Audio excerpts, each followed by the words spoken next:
everyone.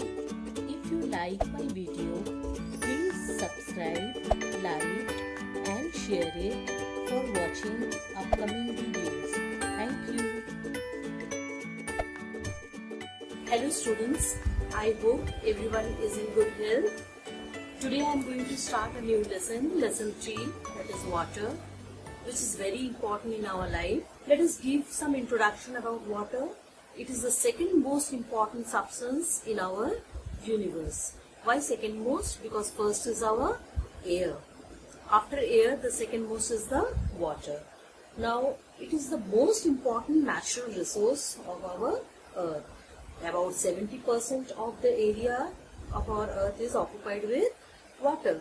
But hardly 2.5% of the water we can use as a fresh water. We are using this water for the supply of the fresh water, which includes also the frozen water which we often find in the polar caps and glaciers. That means we get nearly 1% of the water for our consumption purpose. Now, in the lower classes you have learned that water exists in 3 physical states of water, that is solid, liquid and gas. What are the solid state? That is ice. Liquid state, that is the water, and the gaseous state is the water vapor or steam. Now let us see what is the chemical formula for water. The chemical formula for water is the H2O. Then what will be the chemical name come out? That is dihydrogen oxide. Let us see about the molecular mass.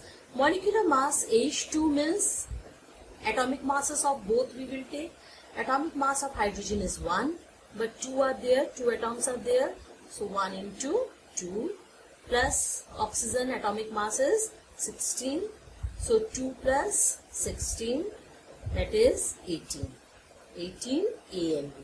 That is the molecular mass unit is AMU. Okay, so 18 AMU is the molecular mass of water. Now let us see the structure of water. Structure bonding, how they are bonded. Since we know these are 2 non-metals are bounded by sharing of electrons. So sharing of electrons we often see in the covalent bonding. So let us see first how they are being. Oxygen is bounded with the 2 hydrogen atoms. And why they inclined? Because it is the most electronegative compared to hydrogen. That you will learn in the higher classes. Now let us see the structure. Oxygen having 6 electrons, atomic number is 8. First orbit will take 2, second orbit will take 6. So 1, 2, 3, 4, 5 and 6. Now hydrogen will be combined with it. Hydrogen here also. Now hydrogen will have, I am showing you the cross. Hydrogen 1 electron there. Okay. Now hydrogen has 1 electron, oxygen has 6 electron. Now after the first orbit should have 2 electrons. So to become the duplet, to maintain the stability. So 1 electron from oxygen and 1 electron of the hydrogen makes it duplet. Both the hydrogen atom get satisfied by becoming duplet and stable. What about oxygen then? 6 already oxygen is having and 2 from the both hydrogen it takes and becomes the 8. In this way the covalent bonding get totally satisfied and the bonding forms the H2O. H2 and O. And this is the covalent bonding of water. We will come to the next topic, that is the physical properties of water. The first physical property we will see here is the nature. Nature means how physically it looks like. The physical nature of water is what? It is clear and transparent liquid. And what are the other features it has? It is colorless. We don't see any color in the water. It is odorless, no smell, and it is tasteless. We don't find any taste also. Then also we get some taste to the water which quench our thirst. Why this taste occurs? Because of the presence of dissolved salts in required amount, very adequate amount it is present, as well as the dissolved gases. Then dissolved gases we say that the oxygen, carbon dioxide they are present, and dissolved salts like sodium, very little amount, sodium, potassium, magnesium, they are present in very less amount which is required by our body for the health and development of our body. Okay, so this is the physical nature of the water. Next point is the boiling point. Under the normal pressure means what? That is 760 millimeter Hg. In terms of mercury only we do the pressure measurement. So under the normal pressure is that the 760 mm of Hg or 76 centimeter of Hg, or in terms of atmosphere 1 atmosphere of Hg. They are considered to be normal pressure. Under the condition of normal pressure, pure water boils at 100 degrees centigrade. What will be the effect of pressure then? This pure water boils at 100 degrees centigrade. Then the temperature at which water boils at this temperature, particular temperature is known as boiling point. This I am referring as a boiling point in a short. So this boiling point is affected by the pressure. How it is affected? It is directly affected by the pressure. More the pressure, more will be the boiling point. That means greater the pressure, higher will be the boil. Clear? Now this should have the conception why it is like that. Let us see. Boiling point is directly proportional to pressure because we know that the boiling point of a liquid is considered as a temperature when the vapor pressure equals to atmospheric pressure. Okay, that is boiling point is the temperature at which the vapor pressure is equal to atmospheric pressure. That's why what happened, the boiling point is, that means that the higher the pressure, greater will be the boiling point, and opposite will take by vice versa. Okay, now the question comes, what is vapor pressure? Let us take an example. Vapor pressure is what? Pressure of the vapor. The vapor comes out from a liquid. Okay, let us take water. Okay, heat is continuously be given. Water starts boiling. If I keep the lid open, the vapor will come and mix into the open air. Okay, and if I compactly pack with a lid, this pressure will be developed by the vapor, and this vapor, and it will try to compel it to open it, and will develop a pressure. That means the pressure developed by the vapor is known as the vapor pressure. Clear? And this vapor pressure, when it will be equal to the outside atmospheric pressure, is known as what? The boiling point. Clear? That means the temperature at which the boiling point is when the vapor pressure is equal to atmospheric pressure. Clear, students? This we have a very good example of our day-to-day life, that in the hills we find that the hills means higher altitude. Higher altitude means low pressure, and low pressure means what? Low pressure means low boiling point, and low boiling point means the food will cook at a lower temperature. That means normally cooked food boiling point is directly proportional to the pressure, and pressure will fall down. Then what will happen? At normal, what happened? The food cook at 100 degrees centigrade, the boiling point starts. But here the temperature will fall down nearly 65 to 70 degrees centigrade. It will fall down, and it is not enough for food to cook. Then what happened? The food takes enough time, lot of time the food will take to be cooked in the hills. That's why we preferred what? Pressure cooker. On the hills we prefer pressure cooker for the food to be cooked, because it is compact and the pressure will allow the food to cook very easily and quickly. Clear? This is a very good example for that, where the boiling point is directly proportional to pressure. Now coming to the third point. Third point is the freezing point. Freezing point is also known as what? Melting point. You can also say the temperature at which the water freezes. Pure water freezes at what temperature? Pure water freezes at 0 degrees centigrade, and under the normal temperature and normal pressure. And normal pressure, we can take it as one of the normal pressure. We can take 1 atmospheric pressure. Okay.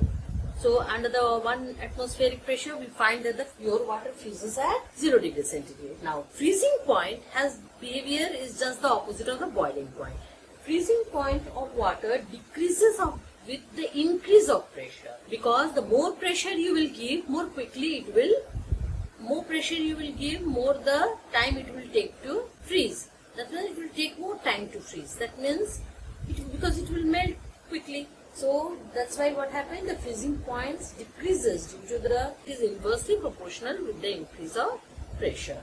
Now let us see what about the dissolved impurity, how the boiling point and freezing point behaves. When we add dissolved impurities to boiling water, it increases the boiling point.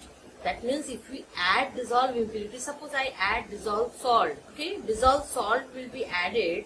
That means dissolved impurities, as a dissolved impurities, it will increases the boiling point of the water. That means more the salt you will add, boiling point will be more.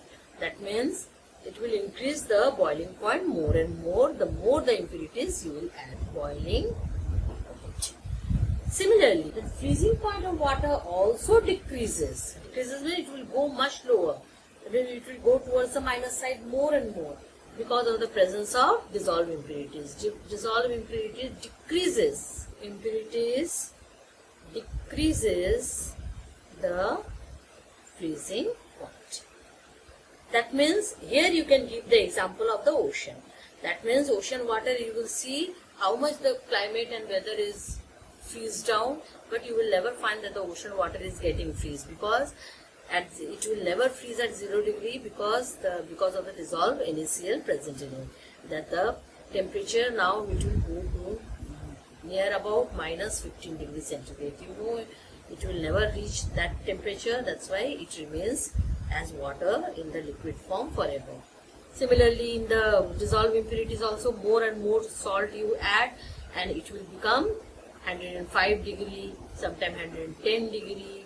It depends upon how much salt you have added. Dissolved impurities has been added. It will be never 100 degree if you have added some dissolved salts to it as an impurity. Clear? Now coming to the next point, density. The next point is density. We know that at 4 degrees centigrade, water has its maximum density and minimum volume. On this theory that at 4 degree water has its maximum density and minimum volume, on this theory what we see, that water expands on freezing as we decrease from below 4 degree due to anomalous expansion of water. We have already seen in the lower classes, class 8, 7 and all. So we will see what we deduct, that water expands on freezing. That means how much? 92 volumes if we take of water, it becomes 100 volumes of ice. That means it expands. Okay. So that's why we see. And what about the density? According to the density volume ratio for a constant given mass, they are inversely. As a result, what happened? This is density, this is volume, and mass, because water and ice, mass remains the same, this remains the same. We find that density volume ratio, they are inversely proportional to each other. If volume is expanding, what about the density? Density will be lower. As a result, we find what? Ice floats. So, relative density of ice, we find out what? 92 by 100. That means it becomes 0.92. That means this much it is less. As a result, what happened? Therefore it floats on water. That's why how much heavier is the ice, but when we keep it on the water, it always floats. Now coming to the next point, very related point, that is the anomalous expansion. About this expansion, we already know what is anomalous, peculiar. Why it is told that peculiar expansion of water? We know that when we heat any substance, whether it is any form of matter, whether it is a solid, liquid or gas, when we heat them, they expand. And the opposite takes place while cooling, they contracts. Similarly with the water, water is also a form of matter, it is a liquid form of matter. When we cool water, it also contracts. Contracts means what? Its volume becomes less. Okay? Then what happened? If volume becomes less, according to the D is equal to D is proportional M by V, so density will be more. Okay, so this ratio always keeps in mind, it will help you. Okay, then what happened when we come down, when we are lowering the temperature, that means cooling the water till 4 degrees centigrade, it will behave normally. That means volume will contract, and volume will contract means density will increase till 4 degrees centigrade. As we come down from 4 to 3, 3 to 2, 2 to 1, 1 to 0, because we know that ice forms at 0 degrees centigrade. So as we come down till 4 degree, it behaves very normally like the other substances. But as we come down from 4 to 3, it starts behaving opposite. What is the opposite behavior? The volume starts expanding. That means it will expand. Then what will happen to the density? Density will behave just opposite. That means density will be lesser. That means the temperature will become to 4 to 3, 3 to 2, 2 to 1, 1 to 0. That means as soon as it will form ice, volume will start expanding, and volume will expand. And what about the density? Density will be lower. As a result, what will happen? The density of the ice is lower than the water, and the volume of the ice is greater than the water. That's why I told you the density and anomalous expansion of water are very related to each other. That's why we take this reference here also. This reference I am taking here also. Okay, students? That's why, because of this reason, what we get, that all the aquatic animals in the colder region like Antarctica and all, we find that the upper portion of the water remains in the freezing state, that is ice form, because you know that ice, as soon as it changes to ice, being lighter, it goes to the top, and pure water is a bad conductor of heat. It doesn't allow any colder air or colder wind to come inside. As a result, the inner water still remains in the 4 degree centigrade. That's why all fishes and aquatic life remains alive inside in the colder region. The anomalous expansion is helping them out to survive in this colder region during this extreme cold season. Clear? So anomalous expansion is maybe peculiar, but it is very helpful for in the colder region for aquatic life. Okay, students. Next point we will see the latent heat of fusion. Next point we will see latent heat of fusion of ice. From the term you are getting this word latent. This is another peculiar term. Latent means what? Hidden. Hidden means you are not going to see this. That means this heat will be not reflected in the thermometer. You are not going to, but heat will be given. In spite of giving the heat, you will not be able to see the heat in the thermometer. Heat means temperature. It will be reflected as a thermometer in the temperature, and temperature can be reflected in the thermometer. But if you put the thermometer at the given when the fusion is going on, if you put the thermometer over there, you will never find that there will be any rise of the temperature. You will be able to see. That's why the word latent. Latent means hidden. It will be hidden, and the conversion will be going on. Now let's see latent heat of fusion of ice. That means, what is mean by this statement? That means the heat is a form of energy. The amount of heat energy required by the ice, or you can say ice is a form of solid, by the solid to change into liquid. That means where is the heat going? In converting the solid to liquid state. Amount of heat energy required by ice to change into water. It is known as the latent heat of fusion of ice. So let's write, that is the amount of heat energy required by ice to change into water without any change of temperature. We don't find any change of temperature. Where is the heat is going then? In converting the ice to water. So in general term, what we can say about the latent heat of fusion is the amount of heat energy required to change a substance from solid state to liquid state at its melting point. Obviously, if you melt, then only you can do without any change in temperature. So let us take some unit to describe them. Take the fusion of ice. The same amount of heat will be released when we change them again into ice from water. So let us see. The same amount of heat will be released when 1 gram of water solidifies to form 1 gram of ice.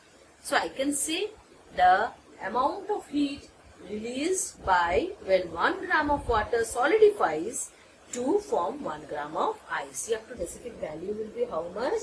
In joule per gram, it will be 336 joule per gram. In calorie, you can take 80 calorie per gram. Means 1 gram of water to 1 gram of ice, or 1 gram of ice to 1 gram of water at 0 degree centigrade. No rise of temperature. Clear? This is called latent heat of fusion of ice. Now we will come to the latent heat of vaporization of water. From the name also it is clear, vaporization of water. We will talk from liquid to vapor state. Let us see. That means we will start boiling it to when the water will be boiled to gaseous state. Obviously, that means the amount of energy required to change water into its vapor state at its boiling point. This one we have told at its melting point. This one we will tell at its boiling point without any change in temperature. Okay? That means it remains at 100 degree only it will remain. It will not become 101 and 102. At the time the extra heat which will be required to make it change from 100 degree water to 100 degree vapor. Only the conversion from water to vapor, that one is known as what? Latent heat of vaporization. And simply the from vapor to water, that conversion, only the conversion, but 100 degree remains the same. That conversion, vaporization is known as what? That on cooling it will become latent heat of condensation. That means it will come back to water again on cooling, but without any change of temperature. Clear? Let us see now. Then what will be the amount of heat will be required here? Here the amount will be required. What is the specific value in joule per gram will be? 2268. Specific value will be what? 2268 joule per gram, or you can say in calorie, that is 540 calorie per gram. Okay, now let us see the definition of it. The amount of heat energy required to change water at its boiling point, I have written in short, boiling point without any change in temperature. There will be no change in temperature. What is the amount of heat energy will be required? In joule per gram it will be 2268, or in calorie per gram it will be 540 calorie. Okay students, any example you can take of this? That is we sweat during the summer. That is also a very good example of this, that we sweat, and when the evaporation takes place, our body gets cooled down. That is why it is cooling down, because of the condensation. Let us see now the condensation, opposite of vaporization. The amount of heat is released when 1 gram of the steam is condensed to form 1 gram of water, but temperature remains the same, 100 degrees. Okay students, now coming to the next is specific heat capacity of water. When 1 gram of water heated to 1 degree centigrade. For this, the amount of heat will be required is 4.2 joule. J is the joule. Joule is the unit of heat.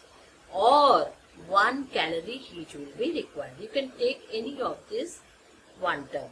Okay. That means in sentence, how will you write? That 1 gram of water when heated to 1 degree centigrade always absorb 4.2 joule or 1 calorie of heat energy. If you heat from 1 gram to 2 gram, it will absorb 4.2. Again 2 gram to 3 gram, it will absorb 4.2. Okay, like this, or 1 calorie or 1 calorie, like this. That means if you jump from 1 gram to 2 gram, 3 gram, like this, it will have to absorb this much heat. And similarly, the fixed amount of heat energy absorbed by 1 gram of water when heated to 1 degree centigrade, this process is known as specific heat capacity of water. Till now, water has the highest specific heat capacity. It is considered to be the highest specific heat capacity and due to this, it is used in car radiators as a coolant, best coolant. You know the function of coolants? To cool down, okay? radiators when it is getting heated. Then the coolers, in the coolers also it is being used as coolers and all. So some examples you should remember. Okay. The next point is the water as a universal solvent. Why water is considered to be universal solvent? Because it can dissolve many substances. It can be solid, it can be liquid, it can be gases also. So it is very difficult to find that pure water absolutely, and for this reason you will find that water can dissolve maximum of the solvent into it. Water has high dielectric constant. You should remember its value is 80. Okay, 80 is the value of this. Why? Because of this result, it reduces any electrovalent compound when it get dissolved, like sodium chloride, NaCl. When it get dissolved, it is an electrovalent compound, has the negative and positive radicals in them. When it get dissolved, water is also can be dissociated into H plus and OH minus, and it has the ability to attract to the opposite charges and get neutralized. And then because of this, it has the ability to reduces the electrostatic force of attraction. They are bonded by electrostatic force, and this ability are getting reduced when they are dissolved in water because of this quality, high dielectric constant. How much dielectric constant water has? It has the 80. Let us see a small experiment where we will show that ordinary water or tap water contains dissolved impurities. How we will judge it? Let us take a small beaker in which heat will be given. It is a supply of heat will be there. Continuous heat is being given. In the given beaker, we are taking some water has been taken. Above the beaker, we have taken a watch glass. Now your question will be there, why we have not taken the watch glass directly on the tripod stand? Because chances of breaking, we want to avoid this. So we have taken the water and we put some tap water inside it. Okay, some amount of tap water has been given. Now we start heating it. Now when it start boiling, this vapor start making boil this water also, and the boiling starts here also, and it changes to vapor. And the time will come, after some time you will find that the whole of the water has been evaporated, remaining behind the dissolved salts which was present in this water as a dissolved impurity. When it will get dry, and you will find that it is forming a small concentric rings. Why it forms concentric rings? It is a sign of that the sample of water is containing dissolved salts in them or dissolved impurities in them. Then only they can form concentric rings in the watch glass. If they don't contain dissolved impurities, these rings will never form in the watch glass, on the base of the watch glass. That means these are the concentric rings of dissolved, you can say, salts. Okay, so these are the sign of what? They contain dissolved impurities in them. And we often see that when we heat the rainwater, pure rainwater or distilled water, we don't find this concentric rings over there because they don't contain any dissolved impurities in them. Now we are coming to the last point of today's session, that is the importance of water in our. First importance, we generally see the dissolved oxygen present in the water makes the marine life, existence of the marine life, survival of the marine life possible. That means dissolved oxygen present in water makes the marine life survive. Marine life, you can say aquatic plants, everything possible there because of the dissolved oxygen present in it. And it is possible for the respiration because they respire that dissolved oxygen for their survival. Now coming to the second point, dissolved carbon dioxide, another important gas, otherwise how the green plants will survive. Dissolved carbon dioxide in the water makes the green plants, aquatic green plants, alive. Okay, you know very well, then only they can prepare the food for themselves by the process of photosynthesis. Next point is the what? You know that carbon dioxide reacts with water and limestone. This reaction is very well known. Carbon dioxide reacts with water and limestone present in the much below in the earth crust as a limestone, that is calcium carbonate, which is also the limestone, and gives what? Calcium bicarbonate. Okay, and calcium bicarbonates are also soluble, water soluble product, they dissolve in the water. What is the beneficial of having the calcium bicarbonates in the water? It makes a marine organism. What the marine organism, like snail, oyster, that means the shelled animal, they extract calcium carbonate to build their shell. So students, I hope you have understood the physical properties of water, importance of water, few new points you have learned today about the water. Please learn them nicely and try to practice. So that's all for today. Be in good health. Have a nice time. Thank you.